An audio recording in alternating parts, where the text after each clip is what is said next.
TNY News. Government suspends all back-channel talks with the National Democratic Front of the Philippines. While in an exclusive interview with UNTV, Communist Party founding chairman Jose Maria Sison rejects President Rodrigo Duterte's proposal to hold a peace negotiation in the Philippines. President Rodrigo Duterte signs into law the landmark mental health bill. And transport network companies are set to increase fare next month according to the new LTFRB fare structure. Good evening. The government suspends all back-channel talks with the National Democratic Front following last week's postponement on the resumption of the formal peace talks on June 28. Rosalie Cos tells us why. President Rodrigo Duterte temporarily shoves up all back-channel talks with the National Democratic Front as he revisits all agreements that the government signed during peace negotiations with the communist rebels. Malacanang says this will take 3 months coinciding consultations with the public and other government branches over talks with the Reds. Presidential Peace Advisor Secretary Jess Dureza and Government Peace Panel Chief Secretary Silvestre Bello has already informed NDF Chief Negotiator Fidel Agkawili and Communist Party of the Philippines founding chair Jose Maria Sison of this development during their meeting in Utrecht, the Netherlands on June 18 to 20.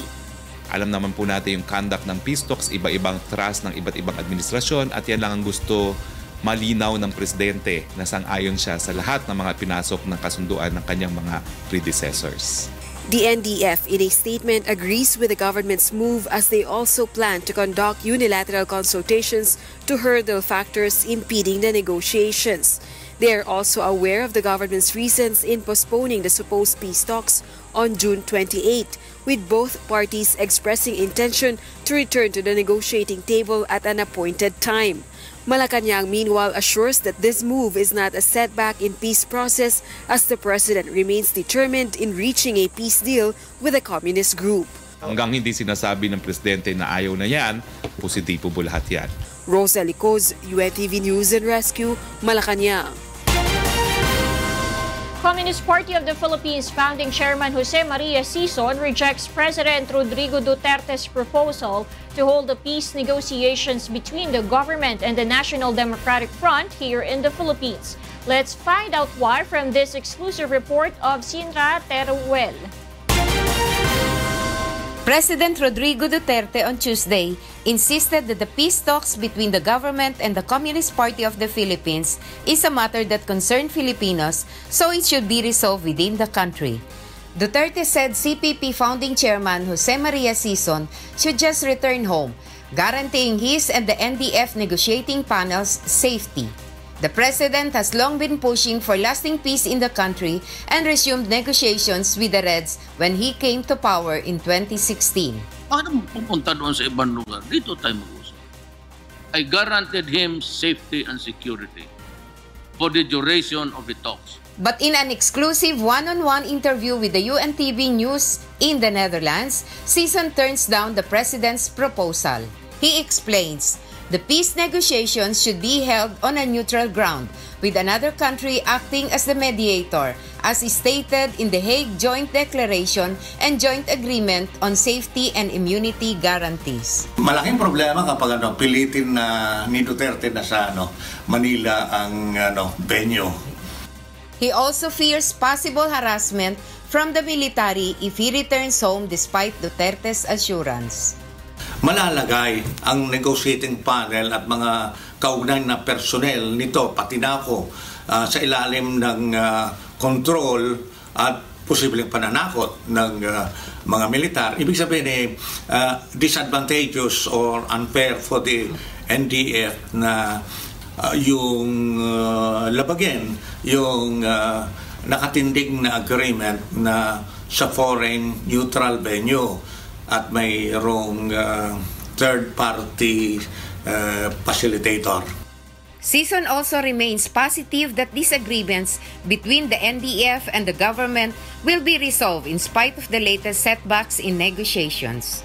Last week, Presidential Advisor on the Peace Process, Jesus Dureza, announced a postponement of the supposed resumption of formal peace talks on June 28, with Malacanang subsequently announcing the deferment as well of the back-channel talks for 3 months. Kahit na disappointing and frustrating yung pagkansela, kung postponement lamang ang gusto ng gobyerno ni Duterte at ano pa rin sa neutral venue isasagawa ang peace talks at ang Norwegian government pa rin ang third party facilitator, walang problema. Sison also believes that they will trudge a long and difficult way towards peace, but he remains hopeful that the right time will come when the two parties will agree to a deal that would benefit all Filipinos. Cynthia Teruel, UNTV News and Rescue, Utrecht, the Netherlands. President Rodrigo Duterte signs the landmark mental health law, which would provide accessible mental health services to Filipinos. However, a lawmaker fears its implementation might be compromised due to issues surrounding Philhealth. Nel Maribuhok tells us why. President Rodrigo Duterte signs on Wednesday the Republic Act 11036 or the Philippine Mental Health Law. This measure aims to provide basic mental health services to Filipinos while increasing the capacities of mental health professionals. This is by integrating mental health care in the system of major hospitals in the country. Lawmakers believe this measure will help Filipinos suffering from depression and other mental health disorders to lower suicide deaths. Data from the World Health Organization show that more than 800,000 people die every year from suicide worldwide, while in the Philippines, 2,500 suicide deaths have been recorded in 2012. Dati, ang pananaw, pag pumunta ka sa psychiatrist, ang kala may sira na, may baliw ka, may ganong perception. We now have to accept that, the public has now to accept that pag magkaroon po ng mga ganito, they need help.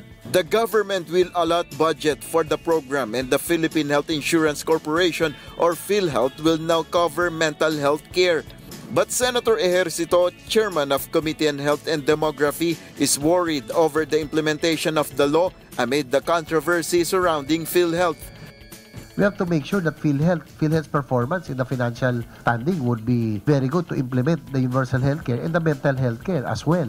Senate is currently probing the alleged irregularities in Philhealth, particularly the said diversion of 10.6 billion pesos to the program of the Health Department. Nel Maribuhok, UNTV News and Rescue, Senate of the Philippines. The Health Department and the Food and Drug Administration begin drafting health warning against sweetened beverages as ordered by President Rodrigo Duterte. Health authorities also warn Filipinos about the health risks of high sugar intake. Here's why from Aiko Miguel. Most Filipinos appear to have a sweet tooth as evidenced by the mushrooming pastry and bake shops, higher sales of soft drinks and other sweetened beverages amid surging prices under tax reform law. But the health authorities warn that excessive intake of sugary products has been linked to a number of health risks such as diabetes and heart disease. Ang sugar kasi talagang isa yan sa mga #1 cause natin ng mga pagkakasakit, lalo na sa pagtanda, yung mga non-communicable diseases natin like diabetes, yung obesity na nagkakaroon din ng sakit sa puso, ng hypertension, and an appropriate warning label like tobacco would be very, very useful para sa ating consumers. The DOH advises the public to moderate their sugar intake and couple it with active lifestyle to keep their body healthy. Sa isang araw kasi ang allowed lang naman dapat natin na sugar, mga 2 to 3 teaspoons, no? Alam mo yung mga drinks natin, kahit yung maliit na bote na yan, halimbawa soft drinks, minsan yan 5-6 na kutsaritang asukal ang laman ng bawat isang yan. Sobra-sobra na yun sa mga pangangailangan natin at saka talagang, syempre yung sobra, nagiging dahilan na yun ng pagkakasakit. To further inform the public of sugar health risks, the DOH is now working with the Food and Drug Administration, Department of Trade and Industry, and the Bureau of Internal Revenue to discuss the regulation process of sugary products in the country. The agency is also preparing to draft the health warning to be placed on sweetened beverages in compliance with the directive of President Rodrigo Duterte.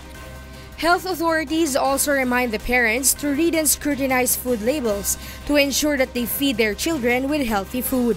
Aiko Miguel, UNTV News and Rescue, Manila. Transport network companies will increase their fare beginning next month, according to the new fare structure of the Land Transportation Franchising and Regulatory Board. Monokson explains why. Fare rates for transport network companies will be slightly higher starting in July, as taxis prepare to calibrate their meters for the implementation of the new fare rate. Land Transportation Franchising and Regulatory Board member Attorney Aidin Lizada explains that TNCs are considered as premium service, hence the higher rates. The fare structure of the TNVS must be in such a way that the denomination of the taxi will not be disrupted. Kaya kailangan mas mataas, may premium yung sa mga TNVS. TNCs currently have 40 peso base fare with 10 to 18 pesos additional rate for every kilometer. But in the uniform guideline, fare range set by the LTFRB, TNCs will have the flexibility to set their fare rate structure. Hindi natin siya ilalagay at a per kilometer fixed. But we need to have a range that will, a fare structure that will allow flexibility para meron ho tayong competition that will eventually benefit po yung riding public. The representatives of TNCs met with the LTFRB Thursday morning to discuss setting of rate range. They agreed to the plan and vowed to submit their proposed rates by next week. Grab is the only current operational company while other TNCs are still on beta tests. Grab says their appeal to reimpose the 2 pesos per minute charge still stands, insisting that the number of TNVS on the road is not enough to cater 600,000 unique bookings daily. According to LTFRB, only 13,850 TNVS out of the 54,000 on the master list were processed by August. They plan to weed out colorum TNVS or those who has not secured a 2-year franchise from the regulatory board. Lizada says their office can process up to 1,000 of TNVS application a day. Mon Hokson, UNTV News and Rescue, Quezon City.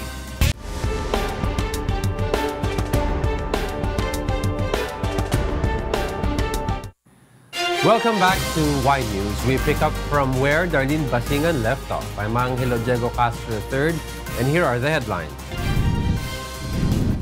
The Philippine Drug Enforcement Agency pushes for mandatory drug testing for grade 4 students and above. President Rodrigo Duterte defends government's crackdown on street loiterers. And the Bureau of Customs confiscates goods worth over 28 million pesos from South Korea and China. Good evening. The Philippine Drug Enforcement Agency, or PDEA, is pushing for a mandatory drug testing for grade 4 students and up. Robbie De Guzman explains why. The Philippine Drug Enforcement Agency, or PDEA, wants elementary students to undergo mandatory drug testing. PDEA Director General Aaron Aquino says the proposal covers not only grade 4 students and up, but also teachers and other school employees. Aquino explains it would help ensure a more effective campaign against illegal drugs. But to make it happen, he says the Comprehensive Dangerous Drugs Act of 2002 must be amended. Yung random drug testing sa schools will now become mandatory drug testing. Sana magkaroon ng DDB regulations dito. Sa Section 36 ng RA 9165, nakasaad doon that we will conduct drug testing for secondary and tertiary randomly. But now, we will make it mandatory.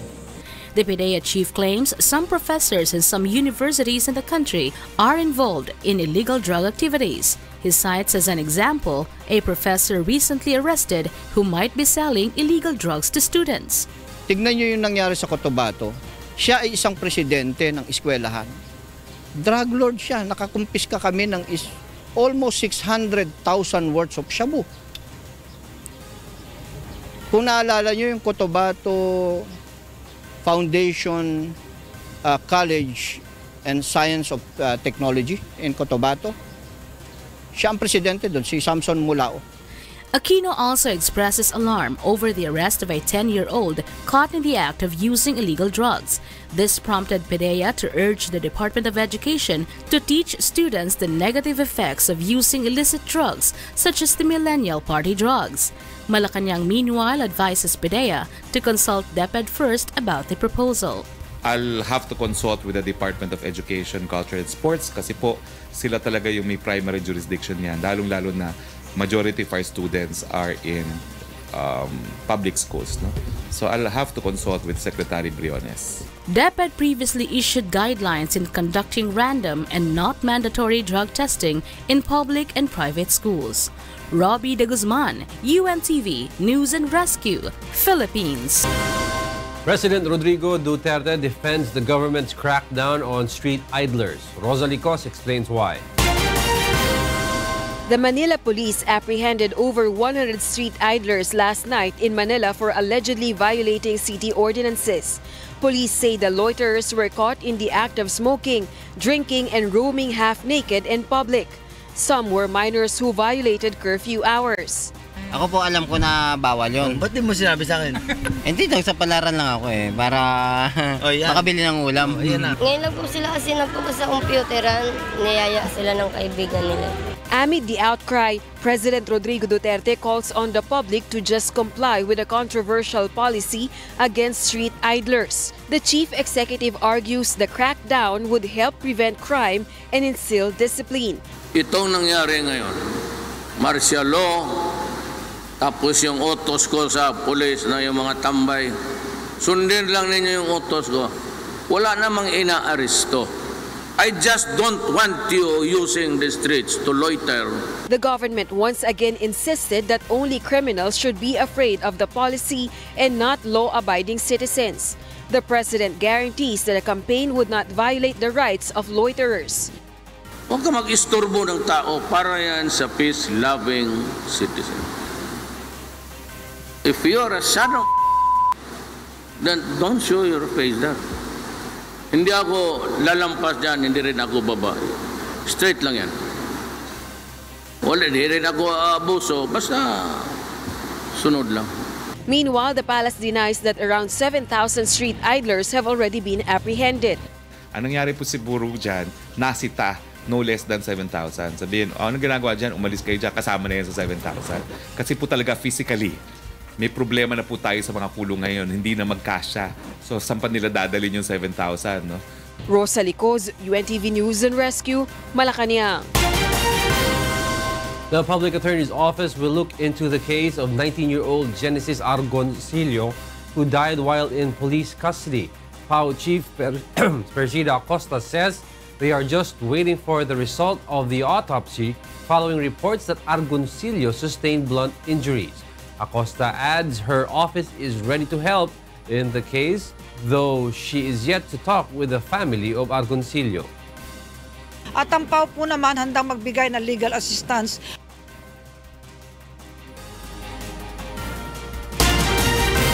The Bureau of Customs confiscates more than 28 million pesos worth of goods from South Korea and China. Joanano tells us why. The Bureau of Customs seizes 3 containers with misdeclared items at the Manila International Container Port today. The shipment's consignees are IGNX Cargo Forwarder and 188 Fortune Merchandising and Heppelman Trading. The contents of the shipment are declared as household goods, but the BOC says it contains beauty products that are not FDA approved, watches, CCTV cameras, tiles, and textiles.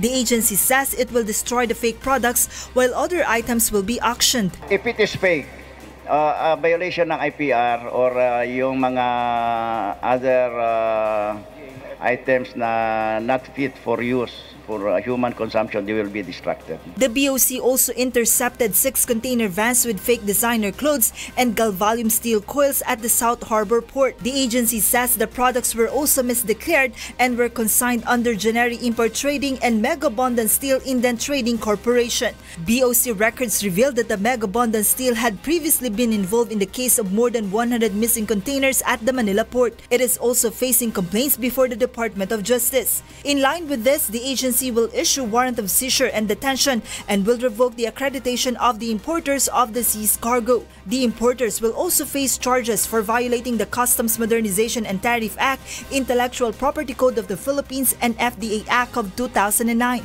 Commissioner La Peña has warned a new importer smuggling contrabands into the country. We will go after them as long as it takes. I've been saying you can get away maybe once, twice, thrice, and even fourth. But when we will be able to hit you on the fifth, everything that you earn or gain out of your illegal activities will be gone for nothing. Joanano, UNTV News and Rescue, Manila. The Judicial and Bar Council is set to meet next week following the final ruling of the Supreme Court on the ouster of Chief Justice Maria Lourdes Sereno. Victor Cosare tells us why. Members of the Judicial and Bar Council will convene on Monday to discuss the application and nomination process for the next Chief Justice of the Supreme Court. This is after the SC issued its final ruling on the ouster of Chief Justice Maria Lourdes Sereno on Tuesday, commencing the 90-day period in filling the vacancy in the office of the Chief Justice. Justice Secretary Minardo Guevara, one of JBC's ex-officio members, said in a text message that JBC is expected to direct the publication of a notice signaling the start of the process, while JBC regular member for the Academe, Attorney Jose Mejia, vows to thoroughly sift applicants and requirements to avoid issues like in the statement assets, liabilities, and net worth or SAL and submission. It can be noted that Sereno's ouster stemmed from her non-submission of complete SAL and copies which she applied for the post in 2012. We've always been strict naman kasi simple lang naman kasi yan. These are the requirements you submit. Nung kaya lang merong konting nuances, that happened. Mejia adds they might shorten the time in accepting application to meet the deadline in selecting a new Chief Justice. Normally, we give 45 days But with this one, since time is of the essence, so-called, maybe we will lower the number of days for the application. Maybe, I'm not yet sure, no? JBC says after checking applicants' requirements, they will then set the public interviews and deliberation to come up with a shortlist to be submitted to President Duterte. Victor Cosare, UNTV News and Rescue, Philippines.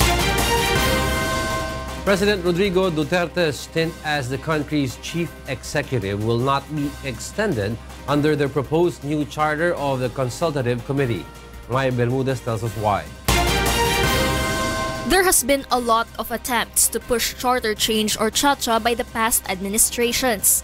But these were all futile as critics slammed the proposed changes, accusing government officials of wanting to extend their terms of office.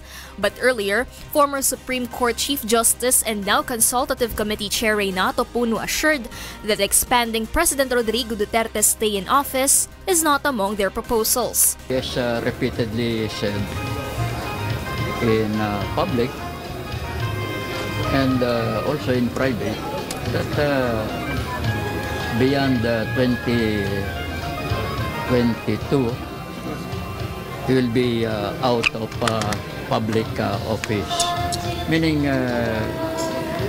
he does not want any re-election. Certainly there will be no such possibility. Walang extension of term beyond 2022.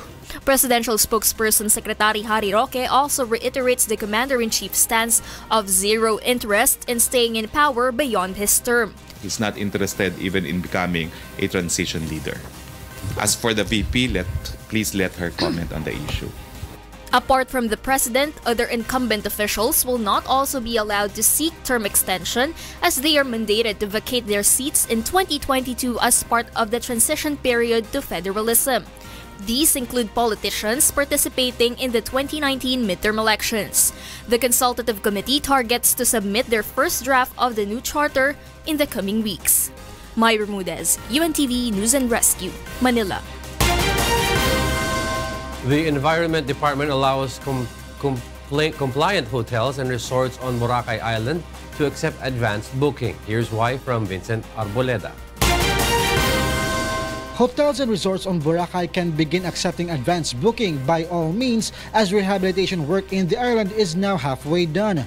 Environment Secretary Roy Simatu, however, clarifies that only those which are compliant with environmental laws shall be allowed to accommodate early bookings while the non-compliant ones will remain closed.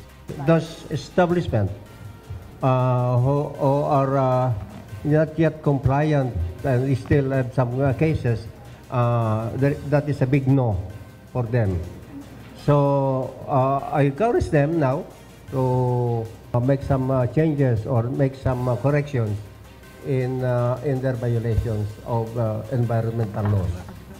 Based on the agency's assessment, only 95 out of the 2,269 establishments in Boracay have passed environmental standards and shall be allowed to reopen once the closure period ends. Simatu is confident that the agency can finish the rehabilitation work on schedule just in time for the end of the 6-month closure period on October 26. The DNR chief encourages owners of non-compliant establishments to address their violations while the island is still closed so they could be allowed to reopen in October. Meanwhile, Boracay Water urges the DNR to require household and business establishments in the island to connect the sewerage system at the soonest possible time. Boracay Water Chief Executive Officer Joseph Michael Santos explains only 5% of the more than 4,000 households there are connected, while only 50% of commercial establishments have complied. We cannot afford to see a situation sometime September or even October when Boracay will be declared to be open is the time that they will flock and request for connections. Vincent Arboleda, UNTV News and Rescue, Boracay. President Rodrigo Duterte temporarily shelves up all back-channel talks with the National Democratic Front of the Philippines, as well as he revisits all agreements that the government signed with the communist rebels. Malacanang says this will take 3 months, coinciding consultations with the public and other government branches over talks with the Reds. The palace assures this is not a setback in peace process as the president remains determined in reaching a peace deal with the communist group. The NDF meanwhile agrees with the move as they also plan to hold unilateral consultations to hurdle factors impending the negotiations. Alam naman po natin yung conduct ng peace talks, iba-ibang thrust ng iba't ibang administrasyon at yan lang ang gusto malinaw ng presidente na sang-ayon siya sa lahat ng mga pinasok ng kasunduan ng kanyang mga predecessors. Meanwhile, Communist Party of the Philippines founding chairman Jose Maria Sison rejects Duterte's proposal to return home and to hold the peace negotiations in the Philippines. In an exclusive interview with the UNTV, Sison says the peace talks should be held on a neutral ground with another country acting as the mediator.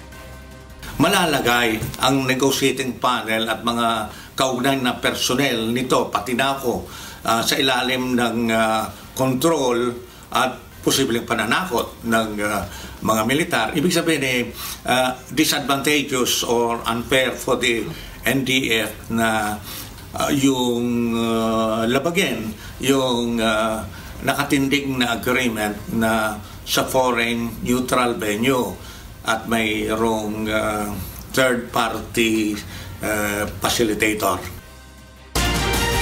Meanwhile, President Rodrigo Duterte has signed on Wednesday the Republic Act 11036, or the Philippine Mental Health Law, which will provide basic mental health services to Filipinos.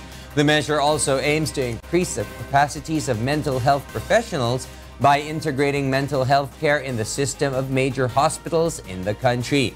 Lawmakers believe this measure will help Filipinos suffering from depression and other mental health disorders and to lower suicide deaths. Dati, ang pananaw, pag pumunta ka sa psychiatrist, ang kala may sira na, may baliw ka, may ganong perception. We now have to accept that the public has now to accept that pag magkaroon po ng mga ganito, na they need help. Transport network companies will implement higher rates beginning next month. According to Land Transportation Franchising and Regulatory Board member attorney Eileen Lizada, TNCs are considered as premium service providers, so its fare should be slightly higher than regular taxis. TNCs currently have 40 peso base fare with 10 to 18 pesos additional rate for succeeding kilometer. But under the Uniform Guideline fare range, TNCs will be allowed to set their fare structure as long as it remains in the range set by the LTFRB. TNCs are expected to submit next week their proposed new rates. The fare structure of the TNVS must be in such a way that the denomination of the taxi will not be disrupted.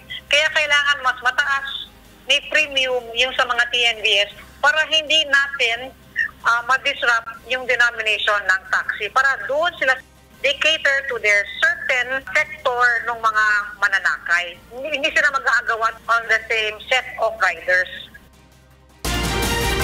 In other news, the Philippine Drug Enforcement Agency or PDEA wants elementary students to undergo mandatory drug testing.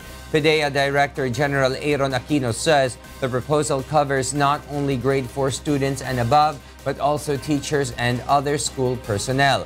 Aquino explains it would help ensure a more effective campaign against illegal drugs, but to make this happen, the Comprehensive Dangerous Drugs Act of 2002 must be amended.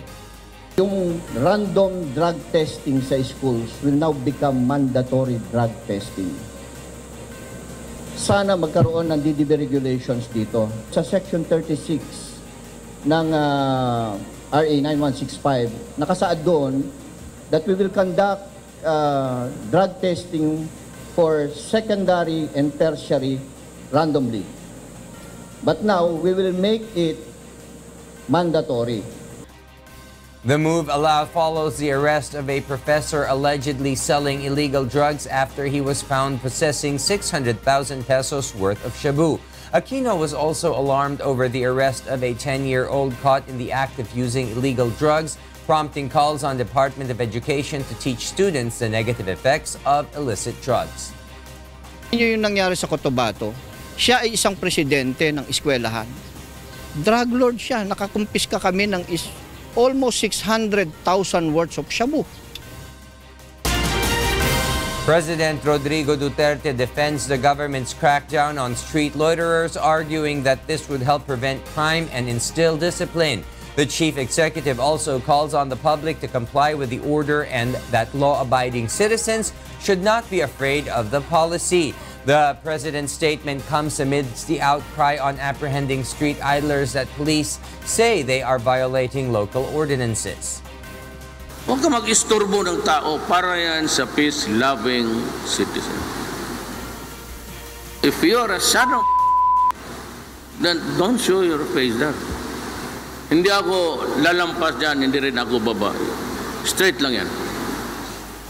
Wala, hindi rin ako abuso, basta sunod lang. Meanwhile, hotels and resorts on Boracay may now begin accepting advance booking as rehabilitation works in the island is halfway complete. However, Environment Secretary Roy Simatu clarifies that only those which are compliant with environmental laws will be allowed to accommodate early bookings, while the non-compliant ones will remain closed. Based on the agency's assessment, only 95 out of over 2,000 establishments in Boracay have passed environmental standard and shall be allowed to reopen once the closure period ends. Simatu encourages owners of non-compliant establishments to address their violations so that they can go back to business in October 26. Those establishments who are not yet compliant and we still have some cases, that is a big no for them. So I encourage them now to make some changes or make some corrections in their violations of environmental laws. And for the news abroad, here's Mary Jo Maleriado live from Singapore. Good evening, Mary Jo. Good evening, Will. U.S. President Donald Trump ends his policy separating migrant family, but insists his order will not weaken his stance against illegal immigrants. Kath Carriedo explains why. U.S. President Donald Trump on Wednesday backs down and abandons his policy of separating immigrant children from their parents on the U.S.-Mexico border after images of youngsters in cages sparked outrage at home and abroad. Trump signed an executive order requiring immigrant families be detained together when they are caught entering the country illegally for as long as their criminal proceedings take. I didn't like the sight or the feeling of families being separated. So we're keeping families together, and this will solve that problem. At the same time, we are keeping a very powerful border, and it continues to be a zero tolerance. We have zero tolerance for people that enter our country illegally. Administration officials were unable to clarify whether family separations would end immediately or when and how families now separated would be reunited. U.S. immigration officials say 2,342 children were separated from 2,206 parents between May 5 and June 9. Democratic Representative Gerald Nadler introduced the Keep Families Together Act that would prevent Department of Homeland Security officials from separating children from their immigrant parents as they cross the border illegally. The bill ensures that it is done under the review of an independent child welfare official and that children are returned to their parents as quickly and safely as possible. In New York, Mayor Bill de Blasio admits he was surprised to find out his city has hosted 239 immigrant children separated at the U.S.-Mexico border, saying that the federal government did not provide this information on purpose. Earlier, Latino members of the U.S. Congress gathered with approximately 24 children in the chamber of the House of Representatives on Wednesday for an understated protest of the separation of children and the families at America's southern border. The protest, led by Representative Luis Gutierrez, after a short while was ruled out of order with the rules of the House. House Speaker Paul Ryan says that a bill would be placed on the agenda on Thursday to order that adults detained after an illegal border crossing do not lose custody of their children while their case is adjudicated. The law should not have our government choose between enforcing our borders, enforcing our laws, securing our borders, and keeping families together. That's ridiculous. It's a ridiculous choice. Tomorrow, we're going to have a vote on legislation that makes sure that we can enforce our laws and keep families together. Kath Carriedo, UNTV News and Rescue, USA. Fears of a humanitarian crisis in Yemen's main port Hodeidah grow as battles spilled into residential district on Wednesday after Arab coalition forces seized the airport from the Iran-aligned Houthis. According to residents, coalition aircrafts are bombing Houthi positions on roads leading to the airport as the group dug in against onslaught to take the city. The Arab Alliance has pledged a swift operation to minimize civilian casualties and avoid disrupting vital aid to millions of Yemenis via the Red Sea port. But the United Nations fears the offensive will worsen what is already the world's most urgent humanitarian crisis, with 22 million Yemenis dependent on aid and an estimated 8.4 million believed to be on the verge of starvation. A steamroller plowed over thousands of guns and over other ammunitions in Rio de Janeiro as part of the mission to take guns off the street of the city. Brazilian troops destroyed 2,000 weapons on Wednesday, but will destroy a total of 8,500 weapons in the coming days. Some of the weapons were seized from criminals, while others were handed over voluntarily. About 2,000 were collected from battalions of the military police after tests that concluded the weapons were obsolete and could no longer be used by police forces. British health authorities apologized after a report found premature death among Gosport Hospital patients in an unjustified drug use. Jovic Bermas tells us why.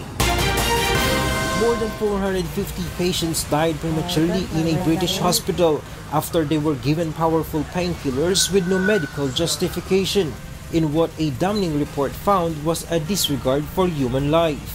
An independent panel found that between 1989 and 2000, at the Gosport War Memorial Hospital in southern England, there was an institutionalized regime of prescribing and administering dangerous doses of opioids, which were not clinically justified. The 387-page report concluded that 456 patients were given opioids without justification, and probably at least another 200 patients similarly affected but whose clinical notes were not found. Health Secretary Jeremy Hunt apologized in Parliament to the families and said police would work with the prosecutors on possible charges.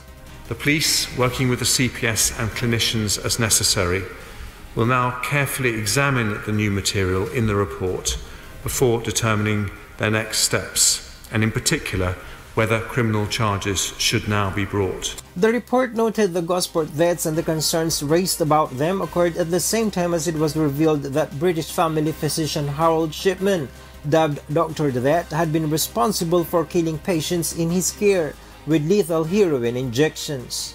Shipman, convicted in 2000 for murdering 15 patients, killed as many as 250 people in his care, according to a later inquiry. But a panel examining the Gosport scandal said the circumstances were different. But we do draw a distinction because Harold Shipman acted alone, apparently, whereas what we're describing to you in this report is an institutionalized practice. And that's a significant difference. Jovic Burmas, UNTV News and Rescue, London, United Kingdom. Various rescue teams are looking forward to joining UNTV's Rescue Summit slated this July. Mon Hokson tells us why. For the third time, UNTV will hold a rescue summit to be participated by rescuers from different regions in the country. Though UNTV conducts this yearly, the summit this July 11 will be different, as it will open a competition for the most skilled and fastest rescue team to respond to various scenarios, especially the big one or a major earthquake. Kung dito nga naman mangyayari yun, we cannot expect na taga rito pa rin, tayo pa rin ang magtutulungan regarding that. We will be expecting, or we have to depend on the help from outside. Major cash prizes await the winning rescue groups, apart from the experience and opportunity to improve their abilities. Alam mo naman si Kuya Daniel, pag nag-isip ng proyekto yan, lagi gusto niya kasi ma-improve din yung capabilities ng mga teams sa sali para naman sa kanila rin eh. But even without monetary incentives, participating rescue teams view the event as essential in enhancing their skills and knowledge in saving lives. Kasi dito hindi po yung competition ang tinitignan namin, kundi yung mga natututunan po namin. Oo, mas marami po kaming natututunan, and higit po doon is yung camaraderie na nakakilala namin yung mga kapwa namin rescuers. Mas madali po yung response namin. Napakalaga ng ginagawa ng UNTV ngayon, lalo na pag sa aming mga responders, upang mas lalo kaming matuto, o di kaya naman ay lalo kaming maging ready kung dumating man yung the big one. The UNTV Rescue Summit is among the public service projects spearheaded by BMPI UNTV President and CEO Daniel Razon, who also pioneered the rescue training effort for its news reporters and personnel. Mon Hokson, UNTV News and Rescue, Quezon City. And those are the reasons behind the news, June 21st, 2018. On behalf of Darlene, Basingan, and Angelo Castro III, I am William Thio. Because we need to know, we will always ask why. Good evening.